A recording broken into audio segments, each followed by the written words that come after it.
ಪದಗ್ರಹಣಕ್ಕೆ ಇನ್ನೇನು ಕೆಲವೇ ಗಂಟೆಗಳು ಮಾತ್ರ ಬಾಕಿ ಇದೆ. ಬಟ್ ಸಂಪುಟದ ಬಗ್ಗೆ ಇನ್ನೂ ಕೂಡ ಸಸ್ಪೆನ್ಸ್ ಮುಂದುವರಿತಾ ಇದೆ. ರಾಜ್ಯದಿಂದ ಅವಕಾಶ ಯಾರಿಗೆ ಸಿಗುತ್ತೆ, ಯಾರಿಗೆ ಹಾಗಾದ್ರೆ ಮಹತ್ವದ ಜವಾಬ್ದಾರಿಯನ್ನ ದೇಶದ ಮಟ್ಟದಲ್ಲಿ ಕೊಡಲಾಗುತ್ತೆ ಅನ್ನೋ ಕುತೂಹಲ, ಸಸ್ಪೆನ್ಸ್ ಇನ್ನೂ ಕಂಟಿನ್ಯೂ ಆಗ್ತದೆ. ಕೆಲವರಿಗೆಲ್ಲ ನಿನ್ನೆ ಸಂಜೆಯಿಂದಲೇ ಫೋನ್ ಬರೋದಕ್ಕೆ ಸ್ಟಾರ್ಟ್ ಆಗಿರುತ್ತೆ.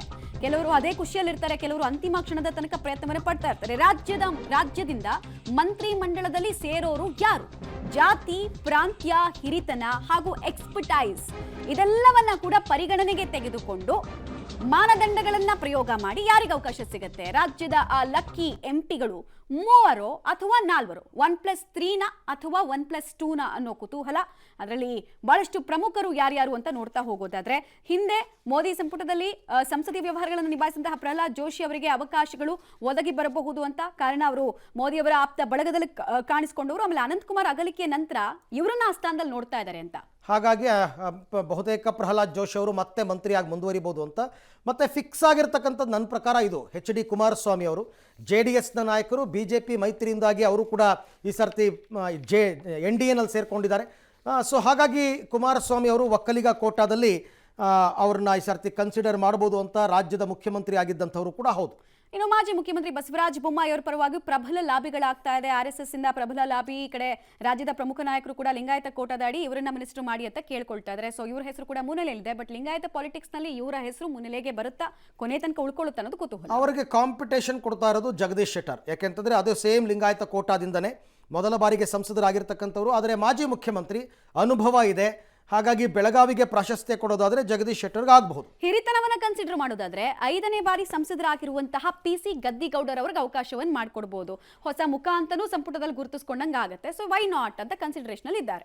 ಜೊತೆಗೆ ಇನ್ನು PC ಮೋಹನ್ OBC ಕೋಟಾದಿಂದ ಬೆಂಗಳೂರು ಸೆಂಟ್ರಲ್ನಿಂದ ಗೆದ್ದಿರ್ತಕ್ಕಂಥವ್ರು 4ನೇ ಬಾರಿಗೆ ಸಂಸದರಾಗಿ ಆಯ್ಕೆಯಾಗಿದ್ದಾರೆ PC ಮೋಹನ್. ಹಾಗಾಗಿ ಹಿರಿತನದ ಆಧಾರದ ಲೆಕ್ಕದಲ್ಲೂ ಇವರು ಕನ್ಸಿಡರ್ ಆಗ್ತಾರೆ. 4ಕ್ಕಿಂತ ಹೆಚ್ಚು ಬಾರಿ ಗೆದ್ದವರು ಅಂತಂದ್ರೆ PC ಮೋಹನ್ ಕೂಡ ಬರಬಹುದು. ಇನ್ನು ಸರ್ಪ್ರೈಸ್ ಫ್ಯಾಕ್ಟರ್ ಅನ್ನೋದು ಮೋದಿ ಸಂಪುಟದಲ್ಲಿ ಇದ್ದೇ ಇರುತ್ತೆ. ಸೊ ಆ ಸರ್ಪ್ರೈಸ್ ಫ್ಯಾಕ್ಟರ್ನ ಭಾಗ ಯದುವೀರ್ ಒಡೆಯರ್ ಅವರು ಆಗ್ತಾರೆ. ಮೊದಲ ಬಾರಿ ಸಂಸದರಾಗಿದ್ರು ಕೂಡ ಅವರಿಗಿರುವಂತಹ ವರ್ಚಸ್ಸು, ಅವರ ಬಗ್ಗೆ ಜನರಿಗೆ ಇರುವಂತಹ ಭಾವನಾತ್ಮಕ ಭಾವನೆಗೆ ಒಂದಷ್ಟು ಒತ್ತು ಕೊಡೋ ನಿಟ್ಟಿನಲ್ಲಿ ಯದುವೀರ್ ಅವರಿಗೆ ಅವಕಾಶಗಳು ಸಿಗಬಹುದಾ ಅಂತ. ಇನ್ನು ಗೋವಿಂದ ಕಾರಜೋಳ ಚಿತ್ರದುರ್ಗದಿಂದ ಈ ಬಾರಿ ಗೆದ್ದಿರ್ತಕ್ಕಂಥದ್ದು ಮೊದಲ ಬಾರಿ ಸಂಸದ. ಆದರೆ ದಲಿತ ಎಡಗೈ ಸಮುದಾಯಕ್ಕೆ ಸೇರಿದಂಥವರು. ಹಾಗಾಗಿ ದಲಿತ ಎಡಗೈ ಸಮುದಾಯ ಚುನಾವಣೆಯಲ್ಲಿ BJP ಕೈ ಹಿಡಿದಿದೆ ಅಂತಕ್ಕಂಥ ಒಂದು ಲೆಕ್ಕಾಚಾರಗಳು ಕೇಳಿ ಬರ್ತಾ ಇದೆ. ಆ ನಿಟ್ಟಿನಲ್ಲಿ ಏನಾದರೂ ಗೋವಿಂದ ಕಾರಜೋಳ ಅವರಿಗೆ ಸಿಗುತ್ತಾ ನೋಡಬೇಕು. ಹಂಗೇನಾದ್ರೂ ಆದ್ರೆ ಚಿತ್ರದುರ್ಗ ಅದೃಷ್ಟದ ಕ್ಷೇತ್ರ ಆಗ್ಬಿಡುತ್ತೆ. ಹೊರಗಿಂದ ಬರ್ತಾರೆ, ಗೆಲ್ತಾರೆ, ಮಿನಿಸ್ಟರ್ ಆಗ್ತಾರೆ ಅಂತ. ಹಾಗೆ ರಮೇಶ್ ಜಿಗಜಿಣಗಿ ಅವರ ಹೆಸರು ಕೂಡ ಮುನ್ನೆಲೆಯಲ್ಲಿದೆ. ಸಹಜವಾಗಿ ದಲಿತ ಎಡಗೈ ಸಮುದಾಯಕ್ಕೆ ಸೇರಿದವರು, ಜೊತೆಗೆ BJPಯ ಹಿರಿಯ ನಾಯಕರು ಕನ್ಸಿಡರ್ ಮಾಡ್ತಾರಾ ಅನ್ನೋದು ಕುತೂಹಲ. ಓಕೆ, ಈ ಎಲ್ಲ ವಿಚಾರಕ್ಕೆ ಸಂಬಂಧಪಟ್ಟಂತೆ ಮತ್ತಷ್ಟು ಮಾಹಿತಿ ನನ್ನ ಕೊಲೀಗ್ ಮಸೂದ್ ಅವರಿಂದ ಪಡೆಯೋಣ. ಮಸೂದ್, ನನ್ನ ಪ್ರಕಾರ ಎಲ್ಲ ಗೆದ್ದ ಸಂಸದರೆಲ್ಲರೂ ಕೂಡ ಈಗ ಡೆಲ್ಲಿನಲ್ಲೇ ಇದ್ದಾರೆ.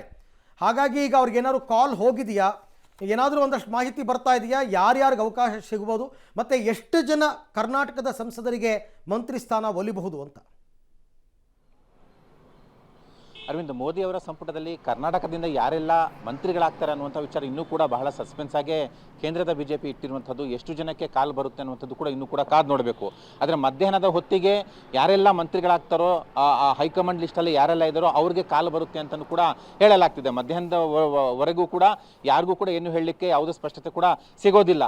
ಮಧ್ಯಾಹ್ನದ ನಂತರವೇ ಕಾಲ್ ಬರುತ್ತೆ ಅಂತಲೂ ಕೂಡ ಹೇಳಲಾಗ್ತಿದೆ. ಆದರೆ ಕೆಲವರಿಗೆ ನೀವು ಫ್ಯಾಮಿಲಿ ಸಮೇತ ಬನ್ನಿ ಅನ್ನುವಂಥದ್ದನ್ನು, ಅಂದರೆ ನೀವು ದೆಹಲಿಗೆ ಬನ್ನಿ, ಫ್ಯಾಮಿಲಿ ಸಮೇತ ಬನ್ನಿ ಅನ್ನುವಂಥ ಒಂದು ಸುಳಿವನ್ನು ಕೂಡ ಹೈಕಮಾಂಡಿಂದ ಕೊಟ್ಟಿದ್ದಾರೆ ಅಂತ ಕೂಡ ಹೇಳಲಾಗ್ತಿದೆ. ಆದರೆ ಗ್ಯಾರಂಟಿ ಇಲ್ಲ. ಹಾಗಾಗಿ ಮಧ್ಯಾಹ್ನ ನಂತರವೇ ಯಾರಿಗೆ ಕಾಲ್ ಬರುತ್ತೆ, ಯಾರು ಮಂತ್ರಿಗಳಾಗ್ತಾರೆ ಅನ್ನುವಂಥದ್ದು ಖಚಿತ ಸಿಗುವಂಥದ್ದು. ಸದ್ಯಕ್ಕೆ ಕುಮಾರಸ್ವಾಮಿ ಅವರು ಹೊರತಾಗಿ, ಕುಮಾರಸ್ವಾಮಿ ಅವ್ರನ್ನ NDA ಕೋಟಾದಿಂದ ಬಹುತೇಕ ಮಂತ್ರಿ ಆಗ್ತಾರೆ ಮೋದಿ ಅವರ ಸಂಪುಟದಲ್ಲಿ ಅಂತ ಹೇಳಲಾಗ್ತಿದೆ. ಅದೊಂದು ಖಚಿತ ಆಗಿದೆ. ಅದು ಹೊರತಾಗಿ ರಾಜ್ಯ BJPಯಿಂದ ಸಂಸದರಾಗಿ ಆಯ್ಕೆಯಾಗಿರುವಂಥ ಎಷ್ಟು ಜನಕ್ಕೆ ಮಂತ್ರಿ ಭಾಗ್ಯ ಸಿಗುತ್ತೆ ಅನ್ನುವಂಥದ್ದು ಬಹಳ ಕುತೂಹಲ ಮೂಡಿಸಿರುವಂಥದ್ದು. ಬಹುತೇಕ 4ರಿಂದ 5 ಹೆಸರುಗಳು ಕೇಳಿ ಬರ್ತಿದ್ದಾವೆ. ಜಾತಿ, ಪ್ರಾಂತ್ಯ ಮತ್ತು ಅವರ ಅನುಭವ, ಹಿರಿತನದ ಆಧಾರದಲ್ಲಿ ಮುಖ್ಯವಾಗಿ ಪ್ರಹ್ಲಾದ್ ಜೋಶಿ ಅವರಿಗೆ ಕೊಡಬಹುದು ಅನ್ನುವಂಥ ಲೆಕ್ಕಾಚಾರದಲ್ಲಿರುವಂಥದ್ದು. ಅವರು ಮೋದಿ ಅವರ ಆಪ್ತ ಬಳಗದಲ್ಲಿರುವಂಥದ್ದು. ಆ ಹಿನ್ನೆಲೆಯಲ್ಲಿ ಜೊತೆಗೆ ಕರ್ನಾಟಕಕ್ಕೂ ಕೂಡ ಅನಂತಕುಮಾರ್ ನಂತರ ಒಂದು ರೀತಿಯಲ್ಲಿ ಸಂಪರ್ಕ ಸೇತುವಾಗಿರುವಂಥದ್ದು. ಪ್ರತಿಯೊಂದಕ್ಕೂ ಕೂಡ ಒಂದು ರೀತಿಯಲ್ಲಿ ಕರ್ನಾಟಕದ ವಿಚಾರಕ್ಕೆ ಮೋದಿ ಅವರು, ಅಮಿತ್ ಶಾ ಅವರು ಪ್ರಹ್ಲಾದ್ ಜೋಶಿ ಅವರ ಮೇಲೆ ಅವಲಂಬಿತ ಆಗಿದ್ದಾರೆ ಅನ್ನುವಂಥ ಮಾತುಗಳು. ಆ ಹಿನ್ನೆಲೆಯಲ್ಲಿ ಅವ್ರಿಗೆ ಸಿಗಬಹುದು ಅನ್ನುವಂಥ ಲೆಕ್ಕಾಚಾರ. ಅವರು ಹೊರತಾಗಿ ಬಸವರಾಜ ಬೊಮ್ಮಾಯಿ ಅವರ ಹೆಸರು ಕೇಳಿ ಬರ್ತಿದೆ, PC ಗದ್ದಿಗೌಡರ ಹೆಸರು ಕೇಳಿ ಬರ್ತಿದೆ ಲಿಂಗಾಯತ ಕೋಟದಲ್ಲಿ. ಜೊತೆಗೆ PC ಮೋಹನ್ OBC ಕೋಟದಿಂದ ಅವರ ಹೆಸರು ಕೇಳಿ ಬರ್ತಿದೆ. ದಲಿತ ಕೋಟದಿಂದ ಕಾರಜೋಳ ಅಥವಾ ಜಿಗಜಿಗನಗಿ ಇವರಿಬ್ಬರ ಹೆಸರು ಕೂಡ ಕೇಳಿ ಬರ್ತಿದೆ. ಯಾರಿಗೆ ಕೊಡ್ಬೋದು, ಎಷ್ಟು ಜನ ಕೊಡ್ಬೋದು ಅನ್ನುವಂಥದ್ದು ಮಧ್ಯಾಹ್ನ ನಂತರವೇ ಒಂದು ಚಿತ್ರಣ ಗೊತ್ತಾಗುವಂಥದ್ದು. ಅರವಿಂದ್, ಓಕೆ, ಥ್ಯಾಂಕ್ ಯು ತಮ್ಮ ಎಲ್ಲ ಮಾಹಿತಿಗೆ. ಮಧ್ಯಾಹ್ನದ ನಂತರ ಒಬ್ಬೊಬ್ಬರಿಗೆ ಕಾಲ್ ಬರ್ತಾ ಇರುತ್ತೆ. ಕಾಲ್ ಬಂದಾಗ ಅದು ಒಂದು ರೀತಿ ಕನ್ಫರ್ಮ್ ಆಗುತ್ತೆ. ಸ್ವಲ್ಪ ಇದನ್ನು ಸೀಕ್ರೆಸಿ ಮೇಂಟೈನ್ ಮಾಡ್ತಕ್ಕಂಥ ಜಾಸ್ತಿ ಇವರು. ಸೊ ಹಾಗಾಗಿ ಏನಂತ ಅಂದ್ಬಿಟ್ಟು ನೋಡೋಣ, ಮಧ್ಯಾಹ್ನದ ಮೇಲೆ ಗೊತ್ತಾಗುತ್ತೆ.